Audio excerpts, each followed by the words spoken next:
Приветствую вас на моем канале «Политическое обозрение». Итак, помчались. Ну что ж, прошло немного времени, и гражданин Путин вернулся к плану А, в котором кроется главный вопрос.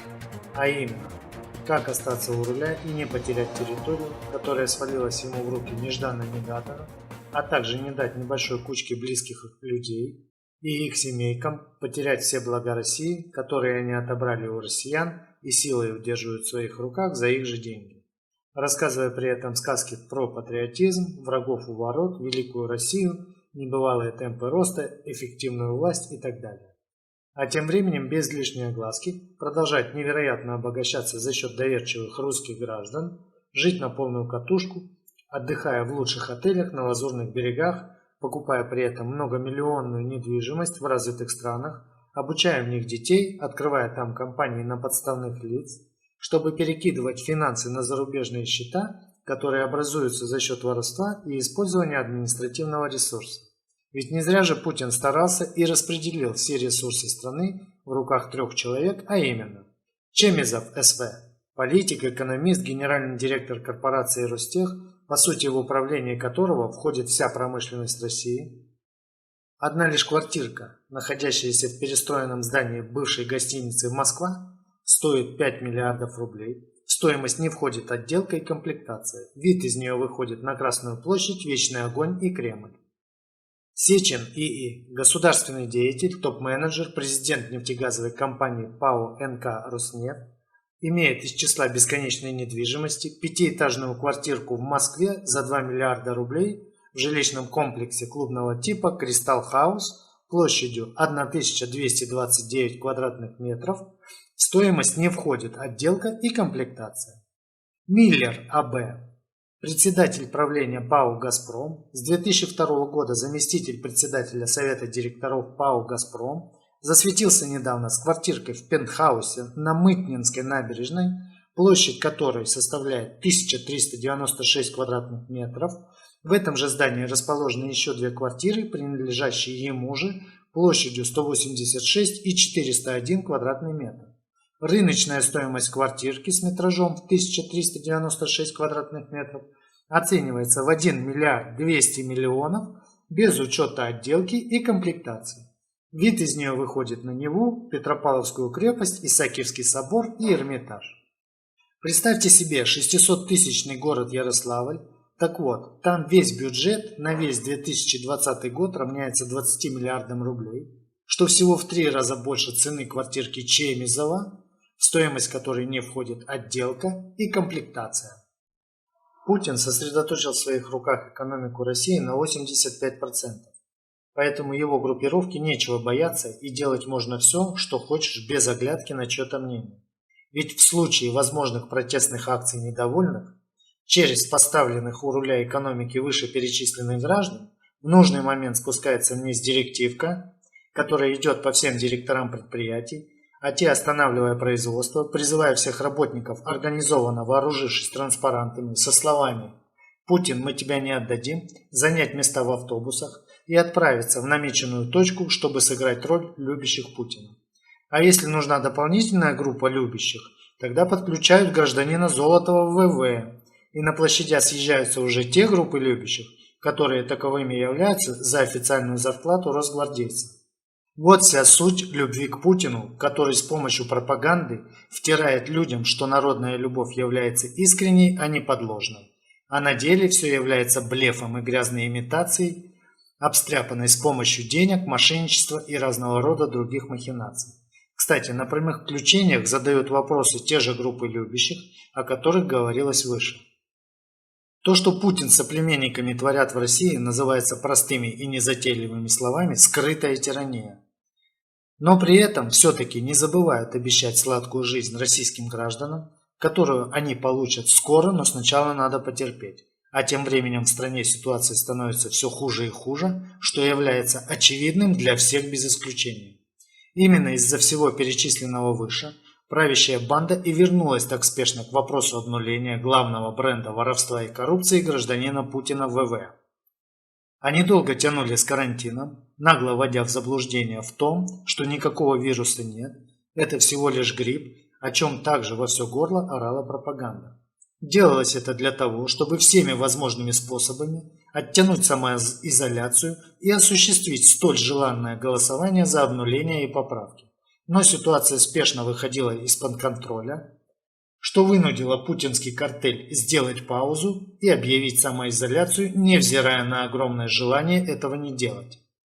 Со временем пандемия пошла на спад, и, по мнению Путина с соплеменниками, самое время вернуться к мошенничеству с подменой Конституции на чистую проституцию, благодаря чему они продолжают обогащаться за счет граждан, держа их на коротком поводке за их же счет. На всякий случай, чтобы не было возражений, была образована огромная армия пустоголовых головорезов во главе с Золотовым ВВ под названием Росгвардия. Но вот в чем большая загвоздка, стоящая на пути у всей этой ненасытной кодлы, жуликов и воров. Дело в том, что погрязшая в воровстве, незаконном обогащении, силой удерживающая власть и использующая административный ресурс клика, которая также является нелегитимной в глазах всего прогрессивного мира, в последнее время сталкивается с множеством проблем, а именно падение цен на нефть, санкции, изгнание их представителя Путина из G7, проблемы с северным и турецким потоками, сильным падением спроса на сырье на мировом рынке и так далее. А также 7-й год подряд падение уровня жизни россиян, плюс пенсионная реформа и многие другие непопулярные меры, которые им пришлось принять на фоне скатывания экономики обратно в 90-е. Все это не способствует тому фону, который пропаганда пытается преподносить, типа это все временные проблемы и не стоит на них обращать внимание. Просто надо потерпеть и скоро все наладится, поэтому идите голосуйте за, ибо ваша задача делать, что говорят, а не задавать лишние вопросы. При этом люди, которые понимают, в чем собственно дело, как в экономике, так и в социальной сфере, прекрасно знают, что будущего при этой правящей кодле не будет, так как 20-летний откат назад – это не случайность, а причинно-следственная связь, связанная с сидением у руля Путина и его окончательно деградировавших, заворовавшихся подельников. Также нельзя не заметить, что у Путина все идет наперекосяк, с тех пор, как он решил обработать Лукашенко, предложив ему объединение в единое государство. От этого у второго глаза выкатились из орбит, а из ушей пошел пар. После чего перепуганный Путин, трусливо затеяв пару баталий издалека с шантажом и нефтяным в кавычках эмбарго, быстро угомонился. А чуть позже, получив по зубам в виде отказа от закупок нефти у путинского картеля, утерев сопли, спешно переключился на облапошивание российских граждан с обнулением и переделыванием Конституции в проституцию. Ну а дальше пинки под зад полетели оптом и в розницу в виде просчетов в споре с саудовцами по вопросу сокращения добычи нефти, что способствовало уничтожению миллиардов в иностранной валюте, неспособность уладить дела с Асадом и заставить его поделиться властью, что ставит большие вопросы на будущее, о закреплении в этом регионе, на что также были уничтожены миллиарды в иностранной валюте, абсолютный тупик в отношениях с Турцией и их нынешним лидером, из-за чего возникают большие вопросы с будущим турецкого потока, что в сумме принесло убытков для российского налогоплательщика на миллиарды в иностранной валюте. С Германией и Северным потоком вообще сделка на грани срыва, что сулит потери миллиардов в иностранной валюте. Далее обнуление. Не успел Путин разыграть невероятно глупо обставленную аферу с обнулением, прокрученную через бракованный рупор по имени Терешкова, как бабах случается пандемия, и все потуги на обнуление и закрепление данного события грандиозным празднованием победы срываются. Что было четким посланием всей путинской малине, а именно в том, что если он не поймет и не остановится с обнулением, то последствия будут весьма плачевны не только для его вороватых соплеменников, но и для тех, кто поддерживает этот грязный ход по приватизации России, который проводится группой лиц по предварительному сговору, что, кстати, уже не в первый раз происходит. Также надо сказать, что внесение Господа в самую сую жизни людей под названием «Растоптанная Конституция» – это нарушение заповеди, которая гласит: «Не произноси имени Господа Бога твоего в суе, ибо Господь не оставит без наказания того, кто произносит имя Его напрасно». Просьба проголосовать за это есть не что иное, как подталкивание к греху, за что в первую очередь будут караться путинские ворюги вместе с ним, а потом и те, которые пошли на поводу у преступников, призвавших к этому. Чтобы странами не управляли безумцы, подобные Путину, власть должна меняться регулярно, а выборы должны быть конкурентными и прозрачными. И побеждать на них должен сильнейший, как в спорте.